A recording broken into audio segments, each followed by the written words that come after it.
Hello and welcome to Just Films and That. This is the podcast that celebrates films we reckon might be underrated, underappreciated, or sometimes we just really wanted to talk about them. I am your host for this week, Alice Oliver. With me, as always, is Josh Hallam, and it was his turn to pick the film this week, and he chose Pride from 2014. So let's get to it.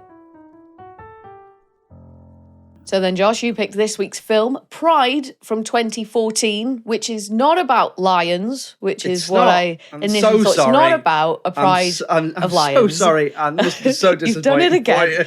It's another eagle versus shark. Another eagle versus shark situation.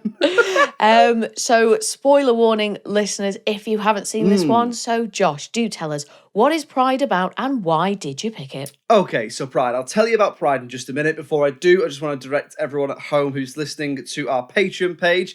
If you fancy hearing a little bit more from us, there's a few tiers available. You can get loads of stuff there. Episodes a day early, extended episodes. You can suggest films, get in touch with us, all that sort of stuff.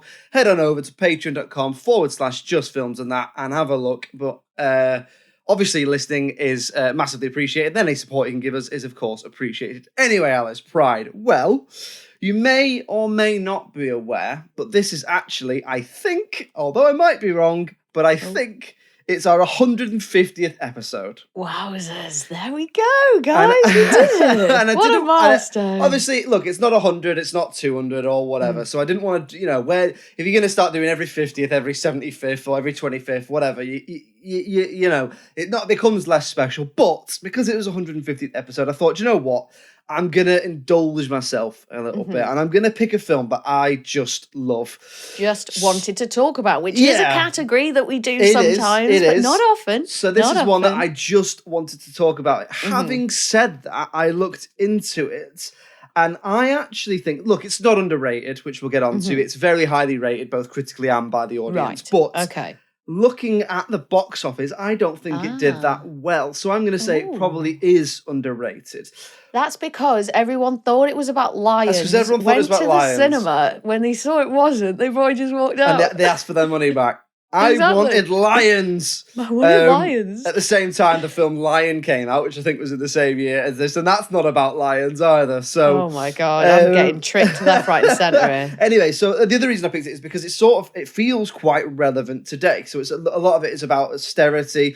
Half of it is set in, more than half of it maybe is set in Wales. Oh, lovely! And I thought Alice will love that. And this is, so I love this film. So I'm really nervous to talk to you about it because if you hate it, can you imagine? I can take a lot of stuff that you don't like.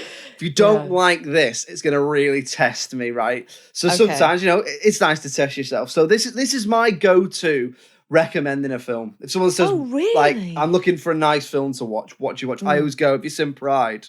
Because you should watch it because I'm not saying, I don't think there is a film out there that is for everyone, but I love this film. It's definitely one of my favourite films. It came up on the Valentine's Day episode, might have been in the Patreon, I can't remember, when we were talking about romantic films and our go-to films in our relationships and stuff like that. And I said that this was one that mine and my partner loved and we always come back to.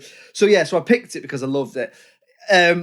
The other question you asked me was what's it about, which should probably have done first. But anyway, if you haven't seen Pride, it's set in the early to mid 80s, and it's about the lesbian and gays support the Miners Alliance, the LGSM, and a village of Welsh miners on strike during the miners' strike who strike up and a sort of allegiance and support each other.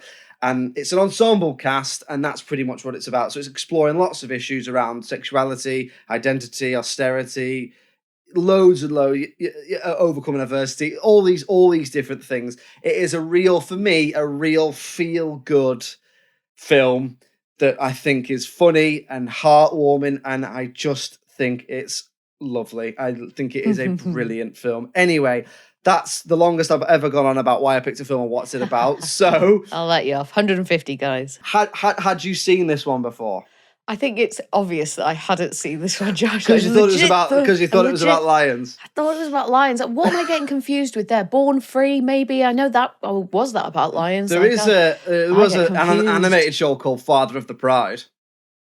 Was that about lions? Yeah, that was about lions. Okay, that was about lions. Okay. Yeah, I don't know where I got this from, man. Just like Pride of Lions, that's what bounced into my mind. But no, I hadn't seen it before. Well, I think we knew you hadn't seen it, unless that was a really good double bluff about... Can you imagine? I'm not that good. I'm not that good an actor.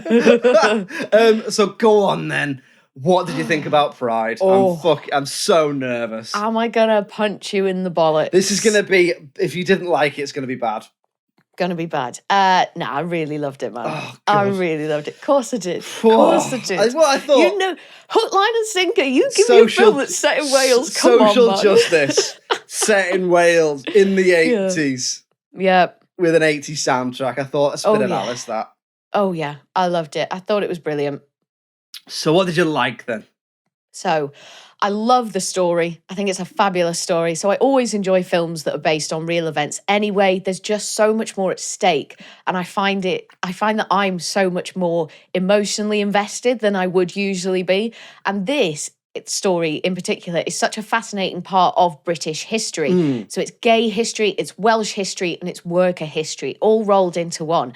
And it is a reminder of what can be achieved when people work together. So it's so easy to feel just utterly helpless when it feels like the government are taking the piss out of you. But this whole story kind of reminds you and lets you know that it is possible to get noticed and possible to make change. And for that reason, Josh, I found it a little bit inspirational, and I definitely cried at least 3 times. Oh, the end gets me every time. Yeah, it's heavy. So you know what it is? It's when, for me, it's when the coaches all turn up. And he goes, you're going to have to go to the front. Because there's too many of you. And there's too many of you. Oh, God, and then when it does the wrap up little coda bit of where they all... sad, yeah. And you obviously realise, so obviously the main character, there isn't... it's an ensemble cast, but if there is a main character, it's Mark Ashton, who's played by Ben Schnetzer, who I've never really seen anything else, and is brilliant in this. Yeah. There are not many, and I'm probably generalising here, right? But there's not many American actors who can do a convincing Northern Irish accent. Right, so I had no idea he was American. Exactly. So there's that. How many films have you seen with American actors in doing Irish accents, and you're like, oh, this is bad. I mean, like, should we talk about Ned Kelly? Should we talk about Quickly Down Under? Like, going away from Irish accents. You know, I'm sorry, I know you love him, but Keanu in Dracula. Oh, I know. You know what I mean? How many bad accents have you seen? And he's brilliant in this. So, but if you don't know, it's obviously it's based on the true story of Mark Ashton, who was the sort of spearheaded this movement to help out the miners in a bid to, like you say, work together to help them help the Alliance raise awareness of all the different issues and all that sort of stuff. But he died, I think, when he was 26 or 27. Yeah, and it said 2 days after he got his HIV diagnosis, like that, isn't it? Was it? Yeah. It's dread. It's just dreadfully sad, isn't it? Like if you think about what he could have gone on to accomplish. But then there's other characters in it, like Sian, who I can't remember her surname, but she went on to be an MP for Swansea, or one of the Swansea constituencies. There's other ones as well. There's a mix in this of real people who, a lot of them are still knocking around. If you look into it, they're still doing similar things. And then there's like characters like Bromley, who is George McKay's character, who is not a real character. He's an amalgamation of people. And I think Paddy Considine's character is the same as well.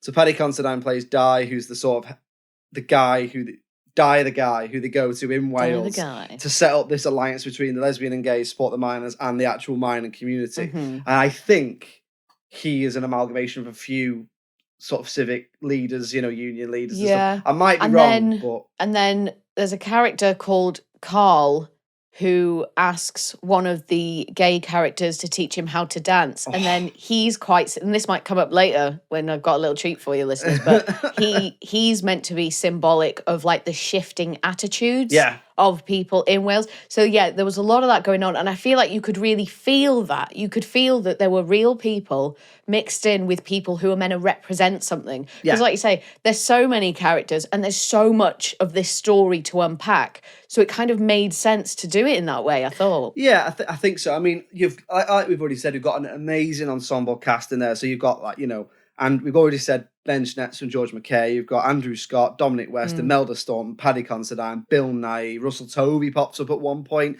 There are other people in it who I've probably forgotten to mention. There's just a fantastic cast, and all the cast in it have their little moment to shine. They're all the all. I don't really know how I can tell this, but when you feel like you can tell that the cast really loved being in it. Like it's like they gave a shit. It's like the cast gave a shit. Sometimes you watch a film and you're like, everyone's not that bothered. Yeah, no one's having a good time. Yeah, everyone's cashing in, whatever, and that's fine. We've touched on it before. People got to make money. People have got to make a living, and not everyone in every film is a millionaire. Do you know what I mean? Some people are just job to job.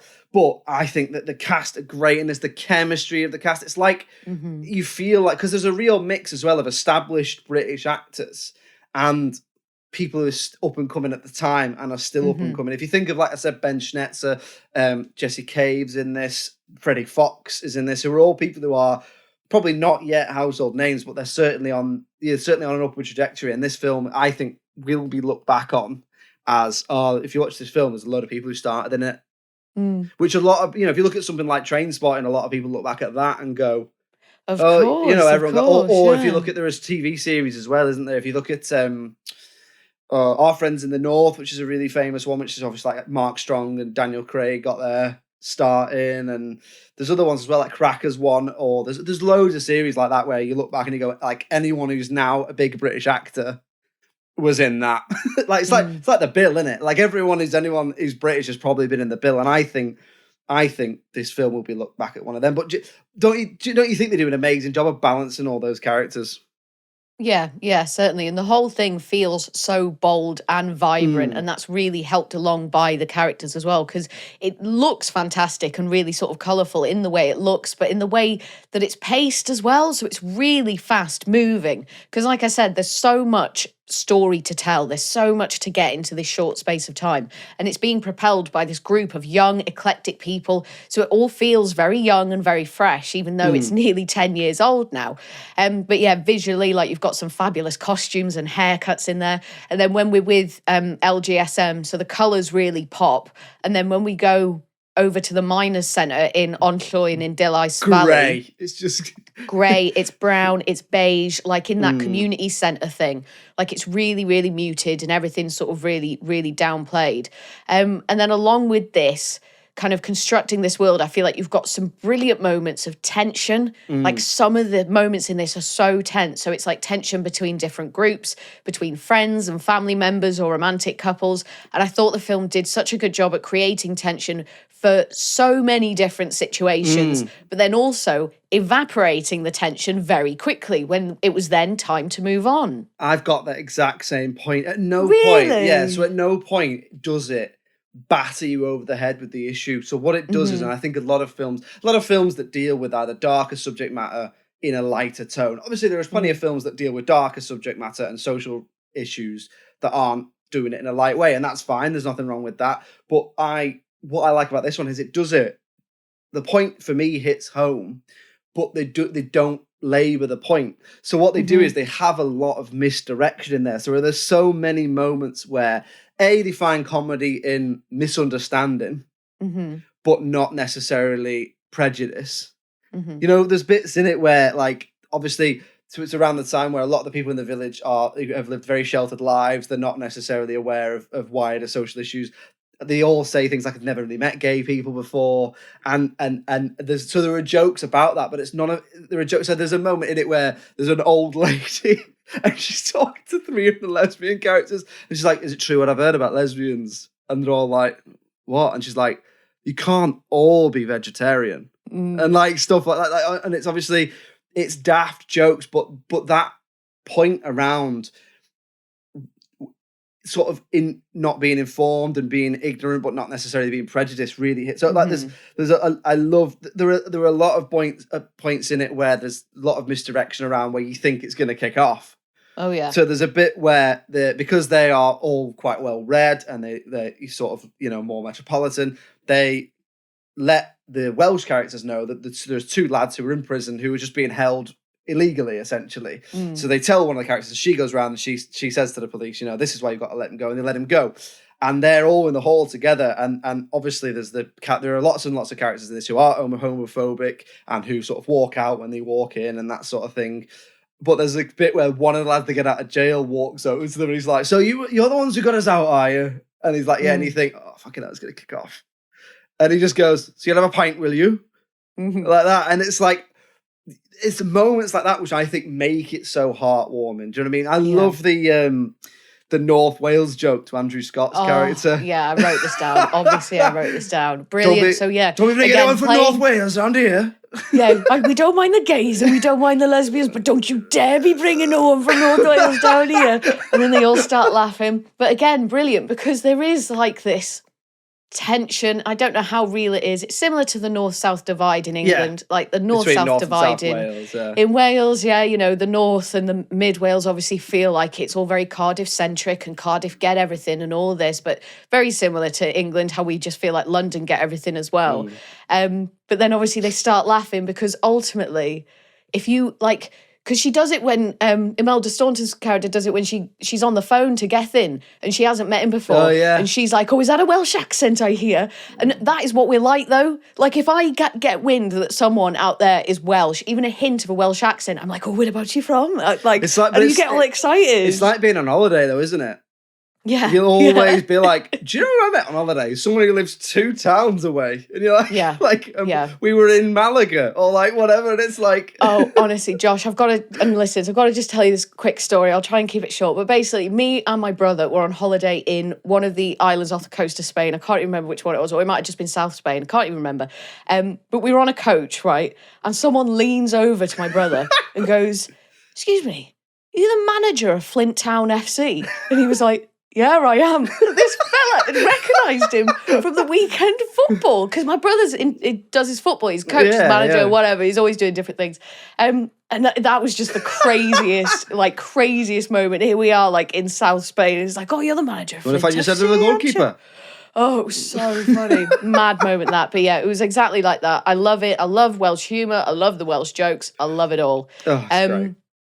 Like you said about the cast there as well, it's not just the cast, but all the characters, nearly all the characters. There's like one who's a bit of a dickhead, but nearly all the characters are so likeable. And even some of the more homophobic characters, towards the end, they let go of some of their prejudices and become more accepting. And so it's really nice to see that growth happening from them. And in terms of like some of the other character development, so Mark, who we've touched on, so he's like the co-founder, isn't he, of LGSM? Yes, yeah. So at the beginning of the film, he is quite confident and he gives these very impassioned, like grand speeches to just the other members of the group, so people that he's friends with and people that he's really familiar with.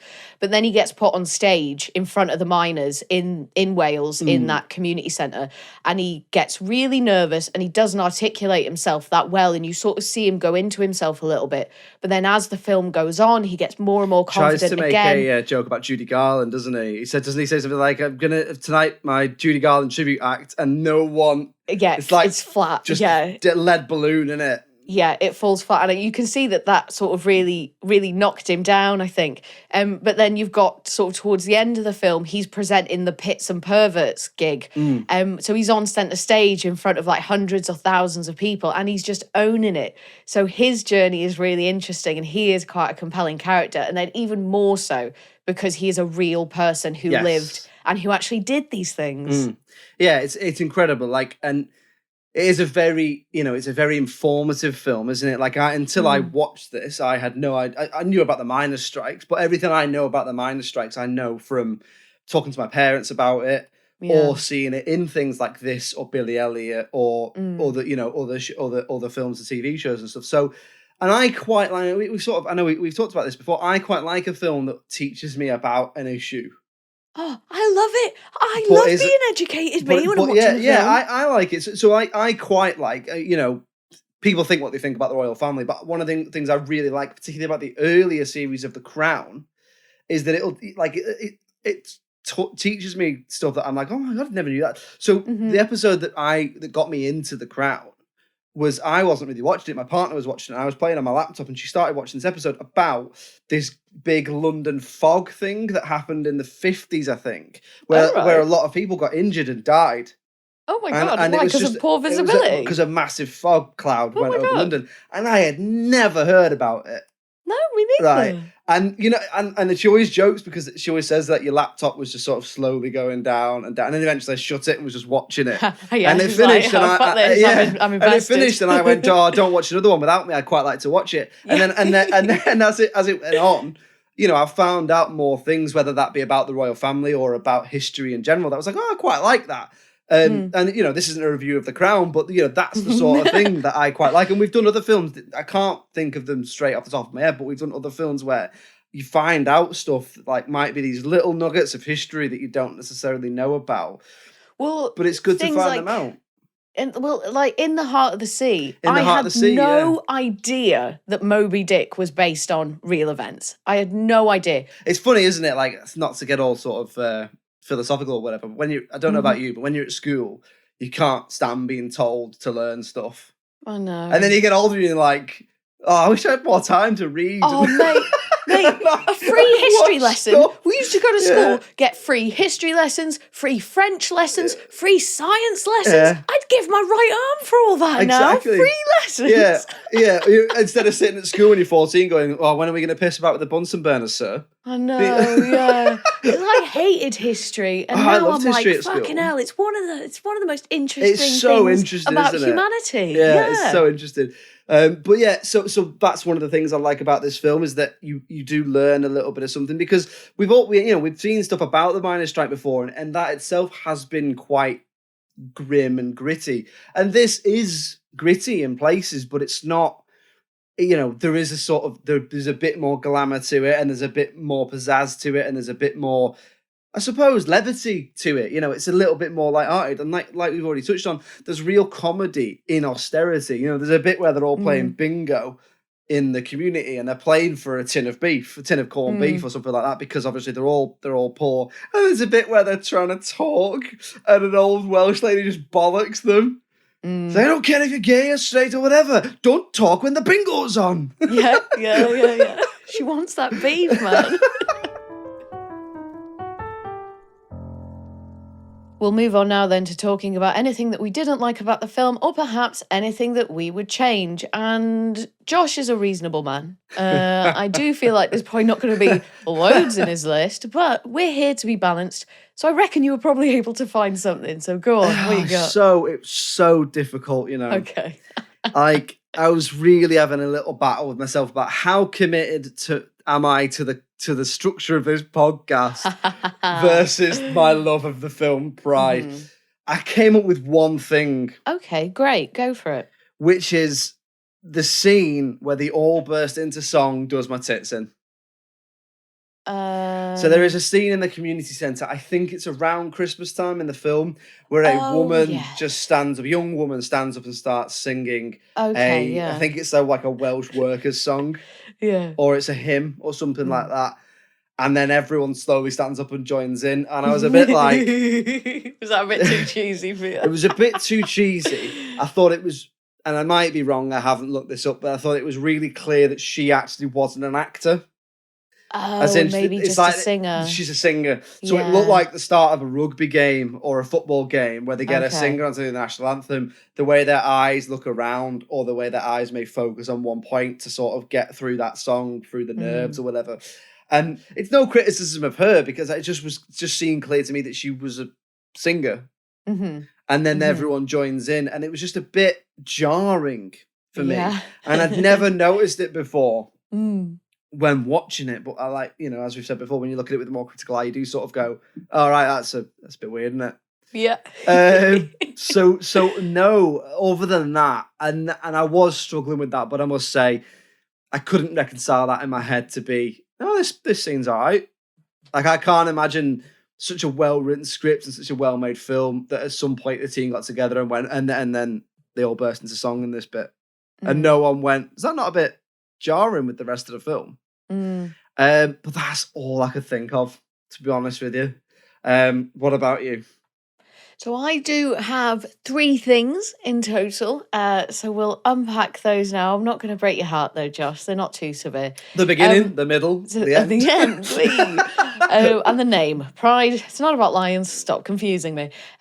So this this is a weird one because it's not necessarily a dislike, but I do feel like I should bring it up. So I felt like that due to the pacing of the story development and how many characters there are, you don't actually form that close an attachment to any of the characters. And there's a bit of character development lacking here as well. So it's tricky because there's so much to unpack in the story. So I get why we needed to move forward at a fast pace because it's important to get all those plot points in there. But for me, it just felt like you didn't truly get to know most of the characters. And I would say, from my point of view, the emotional investment for me was really in the story itself and how that progressed as opposed to any individual character.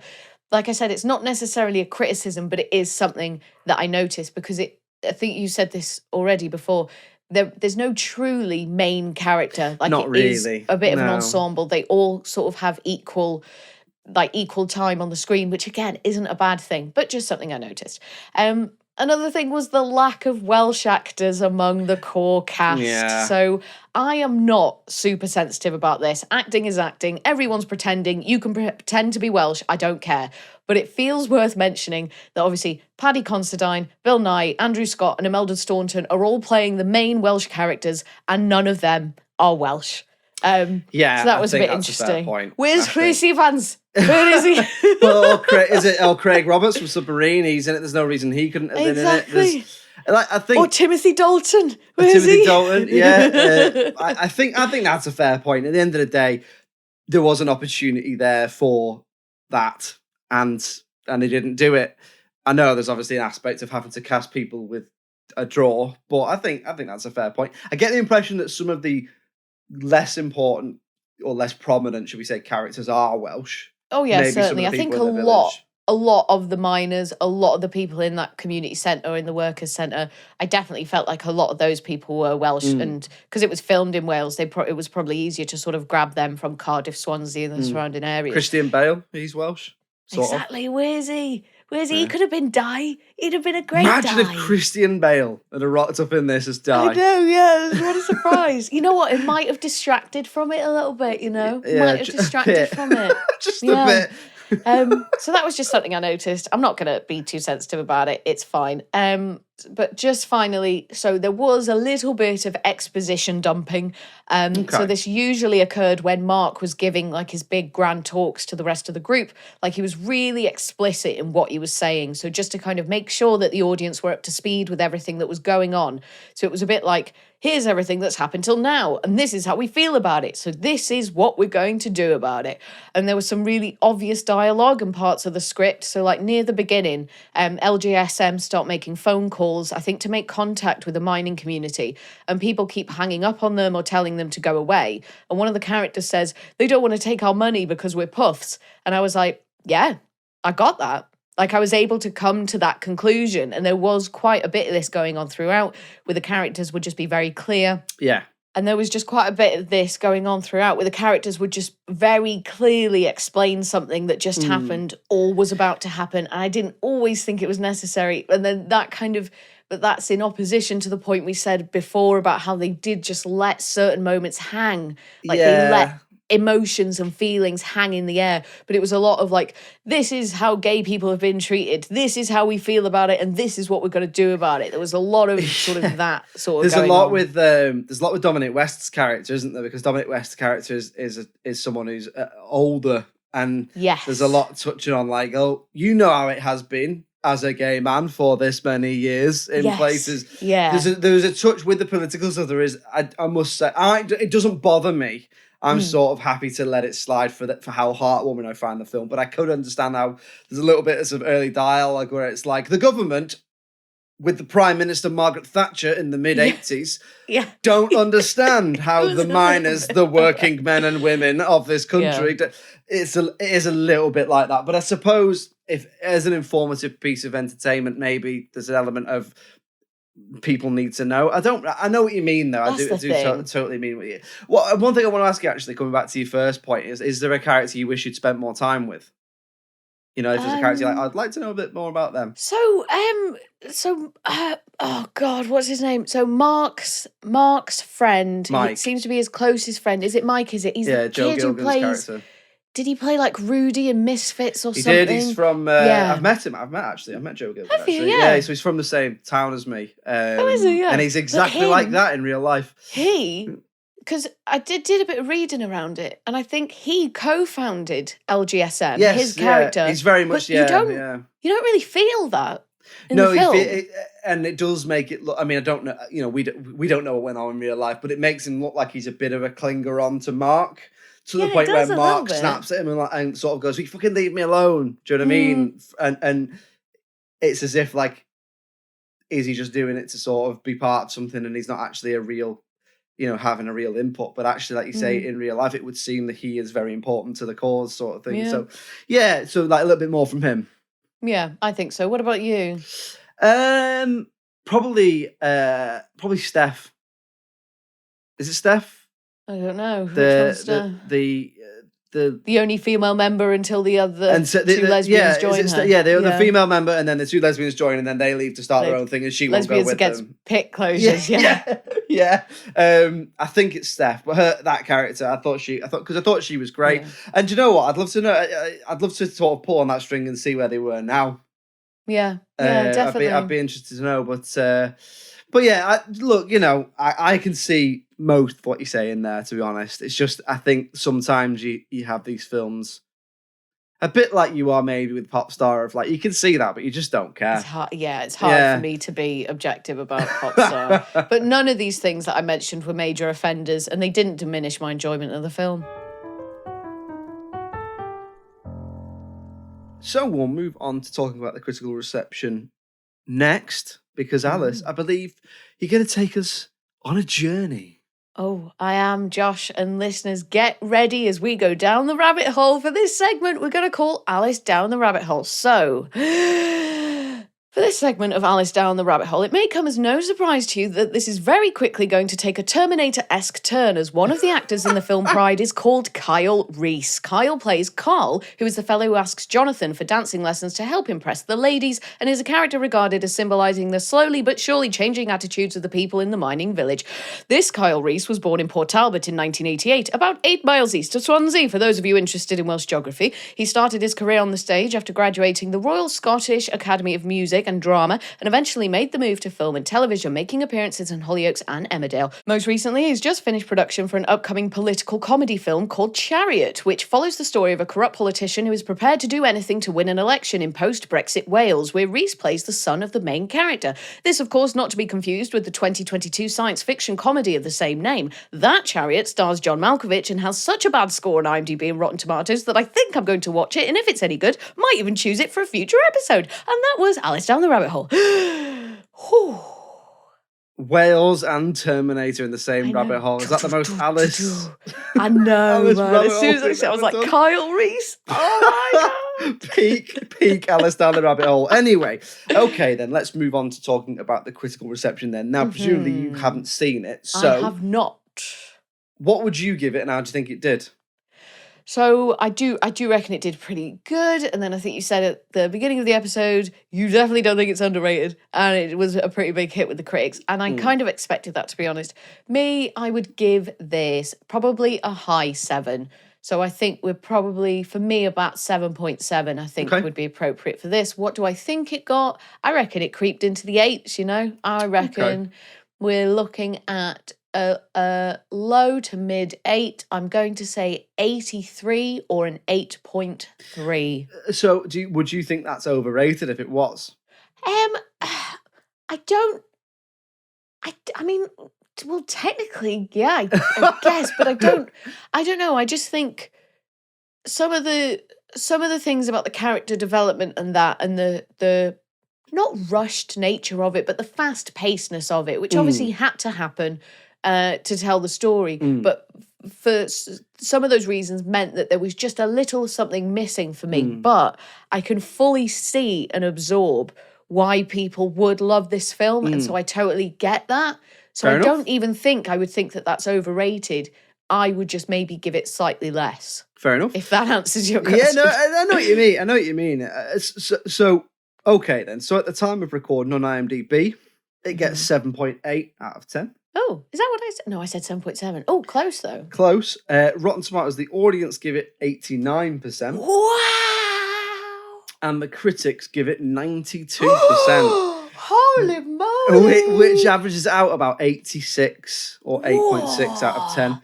Them's which I big would scores, say. That. Well, I mean, look, for me, I think this is a 9 out of 10 film, so I would say that's slightly underrated. But trying to be more objective, perhaps that is appropriately rated. Yeah.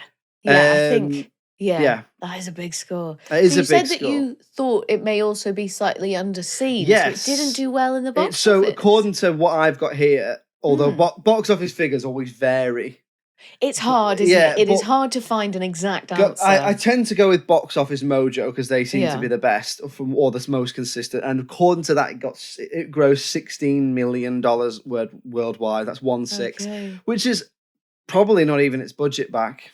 It's not massive, is it? So I would say it's underseen because that's not that much money. And also, do you know what? I think everyone should see this. I just think it's almost perfect. I love it. Wow, almost perfect. High praise for Pride indeed. So what are we saying then? I picked it because I think it's underseen. Is it underseen? I think we could agree it's underseen. I didn't even, I thought it was about lions. And I think I would not be able to say that score is underrated. But if you think it's underrated, Josh, this is your episode. It's 150 for Josh. We can put it in the underrated pile. Go on. Okay, there we go. Another one in the bag. That's 150 episodes. As I say, we don't want to labour the point too much. But thank you to everyone who's stuck with us so far. Keep listening. All your support is it really is massively appreciated. Otherwise, do you know what? We wouldn't bother doing it if you weren't listening and supporting us. So. There we go, 150 episodes done. Pride is underseen. And Joe, I just wanted to talk about it. I love it. Anyway, Alice, 151. That falls to you. That's your pick next. Oh my god! Big pressure. What we starting the next 150 films off with? Okay, so for next week, I can't believe I'm going to do this. This has been on my list for a while, but here we go. We're going to watch and talk about Pink Floyd, The Wall. Pink Floyd's The Wall. Okay. There we are. Okay. Mm-hmm. I don't know what to make about that, to be honest with you. I know. Well, we'll see. We'll see what you've got to say next week. I'm interested. In that case, join us next week when we're going to be talking about Pink Floyd's The Wall. In the meantime, if you'd like to get in touch with us, it's filmsandthatpod@gmail.com. We're on Patreon. Head on over. It's patreon.com/justfilmsandthat. Any support you can give us is massively appreciated. We're on all the social medias, Facebook, Twitter, Instagram, TikTok. Just search for Just Films and That. You'll find us. Hit us up, give us a follow, get in touch. We like to hear from you. Suggest a film. We'll add it to the list of suggestions. And we are also on the television, aren't we, Alice? We are indeed. Every Friday from 6 p.m, you can find me and Josh on the local TV network talking about all our favourite underrated and underseen films. So if you live in Birmingham, Bristol, Leeds, Liverpool or the north east of England, you can find us on Channel 7 on Freeview. Or if you live in North Wales or South Wales, you can find us on Channel 8 on Freeview. That is every Friday from 6 p.m. Me and Josh having a chat about all our favourite underrated and underseen films. Yes, there we go. Lots of ways to see us, hear us, get in touch. We always like to hear from you. And thank you very much for continuing to listen. Hope it's not been too taxing 150 episodes for you. And we hope you stick with us. It's goodbye from me. Cheerio. Bye.